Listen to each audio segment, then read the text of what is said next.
하나님은 여러분들을 사랑하십니다. 갑자기 이 날씨가 낮에 더워졌는데요, 건강 조심하시고 늘 강건하시기를 바랍니다.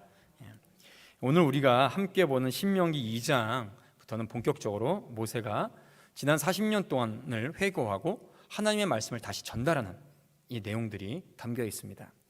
이 내용은 민수기 21장과 또 민수기 13장, 14장을 배경으로 해서 나와 있는 말씀입니다. 특별히 요단 동편을 점령하는 내용을 그 배경으로 하고 있습니다. 우리가 오늘 읽은 1절과 23절에서는 에돔과 모압 그리고 또 암몬과는 평화적으로 통과하라라는 말씀을 하고 계시고요, 그 이후에 24절부터 마지막 37절까지는 이제 하나님께서 헤스본 왕 시온을 치고 멸한 다음에 통과하라라는 말씀을 하고 계십니다. 출애굽한 이스라엘 백성들이 하나님께서 약속하신 것을, 그 장소를 눈앞에 두고도 곧바로 들어가지 못했음을 우리는 잘 알고 있습니다. 그것은 바로 그들의 불신앙 때문이죠. 여호와 하나님께서 그들의 조상 아브라함과 이삭과 야곱에게 약속하신 것을 지금까지 신실하게 이루어 오셨다는 사실을 그들은 믿지 못했습니다. 하나님께서는 아브라함과 이삭 그리고 야곱에게만 나타나서 말씀하시고 이를 이루어낸 것이 아닙니다. 이스라엘 모든 백성들이 다 보고 경험할 수 있도록 많은 것들을 그들에게 보여주시고 또 경험케 하셨습니다. 애굽의 10가지 재앙을 눈으로 보고 경험케 하셨고요, 또 그 가운데서도 그 10가지 재앙이 그들에게 임하지 않고 애굽인들에게만 임하는 것을 또 직접 목도하고 경험하도록 하셨습니다. 홍해를 마른 땅같이 건너가게 하셨고 불기둥과 구름기둥으로 또 인도하시는 것을 경험을 했죠. 그들은 이처럼 여호와 하나님께서 함께 하시고 언약을 이루심을 직접적으로 보고 또 체험했습니다. 그럼에도 불구하고 그들은 여호와 하나님의 약속보다 그들의 눈앞에 닥친 전쟁 그리고 그 적들이 더 크게 보였던 겁니다. 그리고 하나님보다 그 적들이 더 강하게 보였던 겁니다. 여호와 하나님께서는 이런 그들을 약속의 땅에 그대로 들여놓을 수 없으셨습니다. 더 큰 전쟁을 눈앞에 두고 있는 그들에게 이런 약한 믿음의 모습을 가지고 또 불신의 모습을 가지고 앞에 닥친 전쟁을 정말로 제대로 치를 수가 없었기 때문이죠. 이들은 모두 약속의 땅을 눈앞에 두고 다시 돌이켜서 그들이 지나왔던 광야로 다시 들어가야만 했습니다. 오늘 본문 1절 말씀에 보면 우리가 방향을 돌려 여호와께서 내게 명령하신 대로 홍해길로 광야에 들어가서 여러 날 동안 세일산을 두루 다녔더니 라고 말씀하고 있습니다. 이스라엘이 홍해를 거쳐 가나안으로 올라갔습니다. 그런데 다시 불순종함으로 가나안에서 내려왔죠. 그래서 여러 날 동안 세일산을 두루 다녔다라고 말씀하십니다. 사실 여러 날 정도가 아니라 무려 38년을 광야에서 돌아다녀야만 했습니다. 바로 불신앙 때문인 거죠. 불신 때문입니다. 민수기 13장과 14장에 보면 모세가 12두령들에게 가나안 정탐을 보낸 사건이 배경임을 우리는 잘 알고 있죠. 여호수아와 갈렙을 제외한 나머지 10명의 두령들, 이 사람들은 모두 이스라엘에 있어서 지도자급이었습니다. 장로급들이었습니다. 그럼에도 불구하고 이들은 갔다 와서 정말로 믿음이 없는 불신앙의 보고를 하게 되죠. 그 땅 거민들은 강하고 성읍은 견고하고 클 뿐 아니라 안악자손을 보았다라고 하면서 우리는 그 백성을 치지 못하리라, 우리는 스스로 보기에도 메뚜기와 같다라고 하면서 그 땅에 대해서 굉장한 악평을 늘어놓습니다. 그러면서 하나님께서 세우신 모세와 아론을 원망하도록 이스라엘 백성들을 선동질하죠. 그리고 애굽으로 다시 돌아가자. 무슨 말입니까? 다시 노예가 되자라는 말입니다. 그렇게 선동하고 하나님을 원망했습니다. 여호와 하나님께서는 원망하는 이들을 그들이 정탐했던 40일의 시간을, 그 하루를 1년으로 삼아서 40년을 돌아다니게 하신 것이죠. 이를 통해서 출애굽 1세대들이 약속의 땅에 들어가지 못하게 하셨습니다. 우리가 본문 14절과 15절 말씀을 한번 다시 읽어보도록 하겠습니다. 14절과 15절입니다. 시작. 가데스 바네아에서 떠나 세렛 시내를 건너기까지 38년 동안이라. 이때에는 그 시대의 모든 군인들이 여호와께서 그들에게 맹세하신 대로 진영 중에서 다 멸망하였나니 여호와께서 손으로 그들을 치사 진영 중에서 멸하신 고로 마침내는 다 멸망되었느니라. 아멘. 가데스 바네아에서 이제 가나안을 곧바로 들어가면 되는데 거기서 불순종함으로 다시 방향을 돌려서 38년간을 광야에서 보내는 동안 약속의 땅에 들어가지 못하겠다고 한 백성들, 광야 1세대들이죠. 불신자들이 여호와께서 말씀하신 대로 진중에서 다 멸절하게 되었습니다. 그러므로 광야 40년은 불신앙의 세대가 다 죽어서 땅에 묻히는 시간이었습니다. 히브리서 3장 17절에서 19절 말씀에 보면 이렇게 말씀하십니다. 또 하나님이 40년 동안 누구에게 노하셨느냐? 그들의 시체가 광야에 엎드러진 범죄한 자들에게가 아니냐? 또 하나님이 누구에게 맹세하사 그의 안식에 들어오지 못하게 하셨느냐? 곧 순종하지 아니하던 자들에게가 아니냐? 이로 보건대 그들이 믿지 아니함으로 능히 들어가지 못한 것이라 라고 말씀하고 계십니다. 이렇게 광야의 첫 번째 1세대들은 하나님의 불신, 자신의 불신 때문에 하나님 앞에 불순종함으로 그 모든 세대들이 그 땅에서 멸절하게 되죠. 그러면 이 일을 통해서 출애굽의 제2세대들, 출애굽할 때 당시에 굉장히 어렸고 또 그 땅에서 태어난 2세대들은 무엇을 보고 배웠을까요?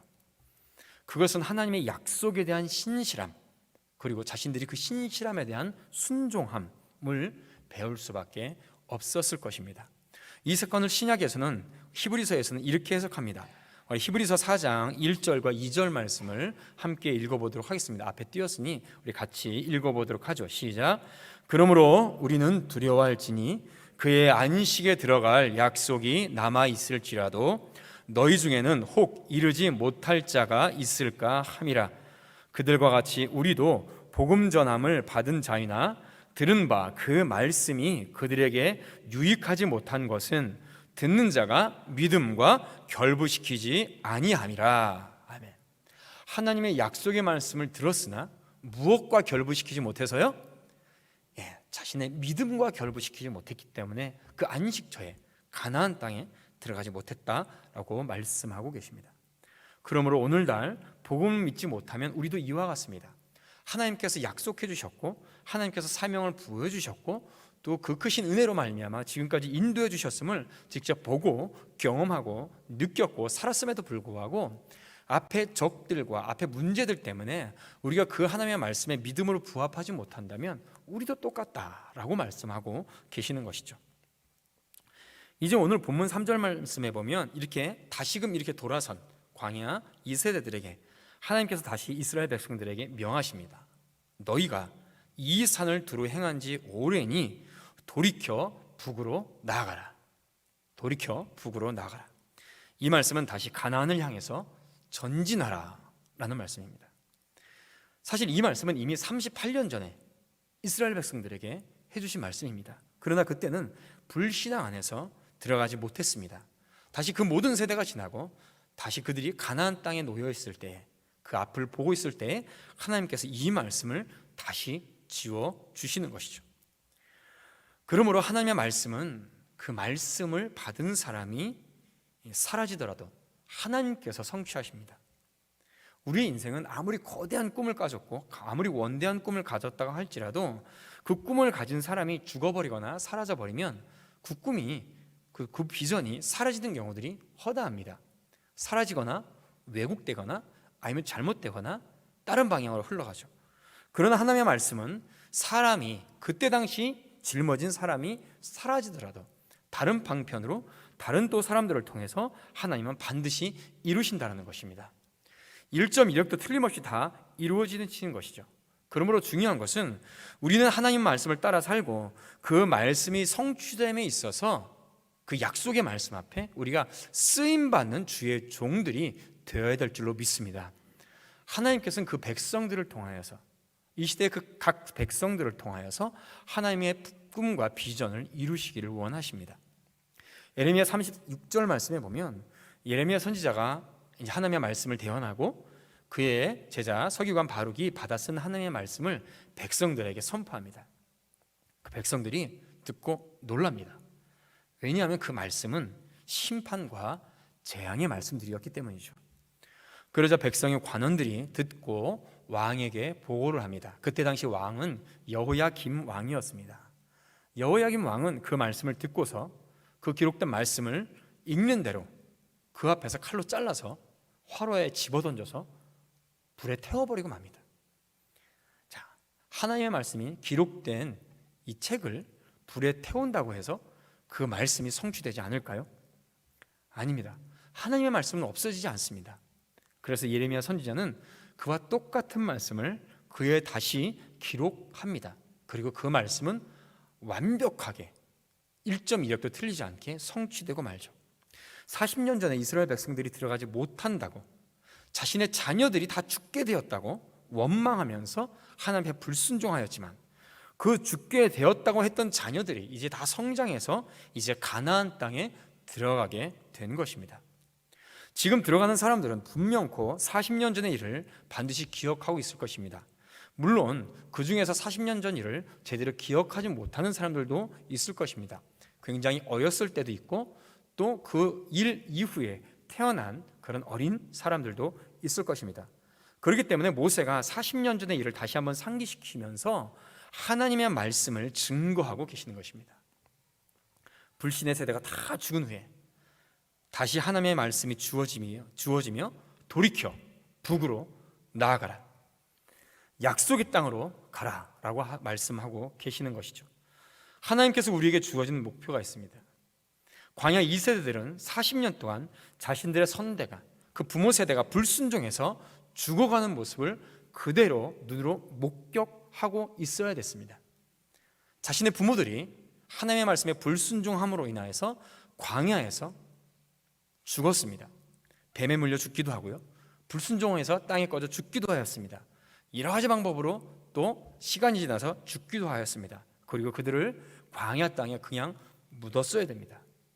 슬픔과 헤어짐의 아픔과 상처들이 있었죠. 그러나 그 아픔과 상처에 머무르지 않고 하나님의 사명을 향해서 갈 것을 지금 하나님께서는 명령하고 계시는 것입니다. 이제 북으로 나아갈 때다, 다시 향하여 북으로 나아갈 때다. 이스라엘 백성 너희들에게 준 명령과 사명이 있으니 지나간 과거의 아픔과 상처는 이제 묻어두고 다시 하나님의 말씀에 순종하여서 너희들의 사명을 이루어가야 될 때다 라고 주님께서 말씀하고 계시는 것입니다. 오늘 보면 4절에서 7절 말씀에 보면 세일산에 거하는 너희 동족 에서의 자손, 그 지경에 이르기까지 하나님께서 강하고 담대하게 주님께서 말씀하고 계시는 거죠. 그러므로 사랑하는 성도 여러분, 우리에게 앞서서 닥친 사명들과 주의 명령들이 있습니다. 그 명령에, 그 사명에 우리가 집중하기를 원합니다. 집중하여서 그 사명을 이루는 우리 복된 성도들 되시길 바랍니다. 그 이후에 이제 주님께서 앞으로 전진할 때 어떻게 행하라는 것을 말씀해 주고 계시죠. 본문 4절에서 7절 말씀해 보면 세일산에 거하는 너희 동족 에서의 자손의 지경으로 지나갈 것이다 라고 말씀하십니다. 그리고 그때에 그들이 너희를 두려워할 것이다. 그러므로 그것을 지날 때에 스스로 깊이 조심하고 그들과 다투지 말고 양식과 물도 거저 먹지 말고 돈을 주고 사 먹으라 라고 말씀하십니다. 왜냐하면 그들의 땅은 한 발자국도 이스라엘에게 주지 않았기 때문입니다. 그 땅은 에서 자손에게 주신 것이기 때문입니다. 그 땅을 넘보지 말아라 라고 하시죠. 이뿐 아니라 이후에 모압과 암몬의 땅도 그렇게 하라라고 말씀하십니다. 모압과 암몬은 아브라함의 조카인 롯의 후손이죠. 비록 하나님을 거역하고 음란한 행위로 말미암아 이루어진 족속이지만 하나님께서 그 민족에게 그 땅을 주셨다라고 말씀하십니다. 여호와 하나님께서는 모압 광야 길로 진행할 때에 그들을 절대로 괴롭게 말라라고 하시죠. 그들과 싸우지도 말라. 왜냐하면 그 땅을 롯의 후손들에게 준 땅이기 때문이다 라고 말씀하십니다. 그러면 하나님께서 왜 이렇게 하라고 하실까요? 분명히 그 땅 역시 하나님을 거역한 족속이 거역한 민족입니다. 음란하고 또 사실은 이 이후에 모압과 암몬 족속이나 에돔 족속들은 사실 이스라엘 백성들을 계속해서 괴롭힙니다. 계속해서 침략을 하고요, 굉장히 많이 괴롭힙니다. 그럼에도 불구하고 하나님께서는 그 땅을 그들에게 주었으니 너희에게 준 땅이 아니기 때문에 그들의 것을 탐하지 말라라고 말씀하십니다. 하나님께서 이렇게 하라고 명령하신 이유는 첫 번째는 모든 민족의 경계를 하나님께서 정하셨기 때문입니다. 그러니까 이스라엘 백성들뿐만 아니라 이 땅에는 모든 민족과 국가와 나라의 경계를 하나님께서 정하셨고 또 하나님께서 친히 통치하는 모든 영역이기 때문에 하나님께서 그렇게 하라라고 말씀하고 계시죠. 사도행전 17장 26절 말씀에 보면 이런 말씀이 있습니다. 인류의 모든 족속을 한 혈통으로 만드사 온 땅에 살게 하시고 그들의 연대를 정하시며 거주의 경계를 인정하셨으니 라고 말씀하시죠. 이 말씀에 보면 모든 민족의 연대와 경계를 하나님께서 친히 정하셨다라고 말씀하십니다. 모든 나라의 흥망성쇠야 모든 경계를 정하셨습니다. 이스라엘 백성들뿐만 아니라 모든 나라와 민족도 하나님께서 통치하시는 영역이라는 것이죠. 여기서 우리는 하나님의 주권을 보게 됩니다. 이스라엘에게 약속의 땅을 주셨듯이 다른 민족들을 그곳에 살게 하시고 그리고 있던 족속들을 멸하시는 것도 하나님의 통치인 것이죠. 그 땅에 사는 족속들을 멸하시는 것도 하나님의 뜻이며 그 땅에 다른 민족을 살게 하시는 것도 하나님의 뜻이라는 것입니다. 아무리 이스라엘 백성들이 하나님께 선택받은 민족이라고 할지라도 하나님께서 이미 다른 민족에게 허락하신 땅을 함부로 침략하지 못하게 하시는 것이죠. 그곳은 하나님께서 그들에게 주었고 그들이 살라고 정하신 곳이라는 것입니다. 우리는 이런 말씀을 통하여서 이렇게 적용해 볼 수 있습니다. 먼저 우리에게도 개인이나 또 가족이나 교회에 하나님이 정해주신 영역들이 있다는 것을 알아야 됩니다. 그리고 우리는 하나님께서 정해주신 그 영역에서 힘껏 노력도 하고 또 차지할 것을 차지하고 또 성취해 나갈 것을 성취해 나가야 됩니다. 최선을 다해서 노력을 해야 되죠. 지식도 쌓아가야 되고 소유할 것들도 많이 소유하고 또 부를 창출할 수 있으면 얼마든지 부를 많이 또 창출해 나가야 됩니다. 하지만 또 우리가 이 세대에 같이 살아가는 불신자들에게도 하나님께서는 그들의 필요를 동일하게 공급해 주신다는 거죠. 진리의 영역이 아니면 우리가 절대로, 물론 진리의 영역에서는 우리가 절대로 물러서서는 안 됩니다. 진리의 영역이 아닌 곳에서는 우리가 또 양보할 수도 있는 거죠. 예를 들어서 하나님의 창조 질서를 어지럽히거나 또 무너뜨리는 사상과 행위들, 가정을 파괴하고 교회를 해체하려고 하고 예배를 방해하고 해체하는 그런 움직임에는 우리가 당당히 맞서 싸우고 또 소리도 높이고 그리고 그런 해결책을 우리가 내야 됩니다. 그러나 반대로 이런 것들 외에 진리의 외적인 부분들은 불신자들이 사실 더 잘하는 것도 많이 있습니다. 지식이 더 뛰어난 것들도 있고요, 문화적으로 더 뛰어난 것들도 있고요, 또 부를 창출하는 것에 있어서도 불신자들이 더 잘하는 부분들도 많이 있습니다. 그러므로 우리는 우리에게 주어진 모든 영역에 집중을 하고 또 모든 말씀에 있어서 순종해야 되는 것이죠. 또한 하나님이 다른 사람, 또 다른 가족, 다른 교회에 주신 것들을 탐내어서 차지해서는 안 됩니다. 이것은 기본적으로 십계명의 말씀을 어기는 겁니다. 참 신기한 것은 같은 하나님을 믿는데요, 그 달란트와 은사들은 정말 다르다는 겁니다. 300명이 있으면 300명이 다 달라요. 500명이 있으면 500명이 다 다릅니다. 비슷한 거가 똑같은 은사와 달란트를 가진 것 같은데 또 비슷하고 또 다르고 방향도 다르고 형태도 다릅니다. 제가 집에서 아이들을 학교를 안 보내고 홈스쿨링을 하고 있는데요, 모든 홈스쿨링을 하고 있는 가정이 저하고 똑같이 아이들을 가르치지 않습니다. 다 다릅니다. 다 성향들도 다르고 형태들도 다르고 모양들도 다릅니다. 그런데 목적은 하나입니다. 하나님의 말씀의 뜻대로 순종해서. 그 목적은 같은데 그 여러 가지 모양들은 굉장히 다릅니다. 그래서 각 성도들, 또 가정들, 교회마다 그 쓰임받는 모습들은 다 모두 다릅니다. 그 다른 쓰임받는 모습들대로 하나님께서 복음의 사역을 성취해 나가고 계시는 거죠. 참 다양하고 그래서 참 신비합니다. 그렇기 때문에 그것을 서로 탐내거나 질투하거나 시기해서는 안 됩니다. 오히려 서로 배우고 격려해주고 기도해줘야 되죠. 빼앗으려고 하면 안 됩니다. 그러면 어떻게 되냐? 그것이 멸망의 길로 간다는 것이죠. 그러므로 우리가 각각의 받은 은사와 또 달란트인 대로 하나님의 사명을 위해서 함께 연합해서 나가야 되는 줄로 믿습니다. 둘째로는 다른 것에 마음이 기울어지거나 기웃거리지 말라라는 것입니다. 이스라엘은 가야 할 방향과 목표가 분명하게 정해진 민족입니다. 그러므로 그곳을 지나갈 때는 나그네와 외국인으로 그런 나라들은 지나가라는 겁니다. 그곳에 무슨 좋은 곳이 있는지 기웃거려가면서 이곳에서도 살고 싶다, 여기도 좋네 라는 마음을 품지 말라는 겁니다. 나중에 이스라엘 백성 중에서 요단강을 건너지 않고 요단 동편에 자리 잡고 살고 있는 지파들이 있었습니다.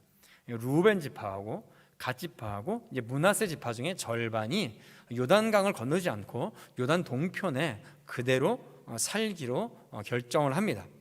이들이 그 땅이 좋아 보이며 그 땅을 기업으로 달라고 했을 때 그것을 허락은 해줍니다. 근데 문제는 이스라엘의 12지파 중에 이들이 가장 먼저 사라지는 족속이 되고 만다는 거죠. 우리가 이 땅에서 사는 것은 영원한 나라를 목표로 한 외국인과 나그네로서 살아가는 겁니다. 우리가 살아가는 본향은 따로 있는 것이죠. 그러므로 우리는 주변에 마음을 너무 빼앗기지 않도록 조심해야 됩니다. 우리의 마음이 비진리의 마음이 빼앗기지 않도록 해야 됩니다. 하나님의 말씀인 다른 것에 너무 집중하지 않도록 해야 됩니다.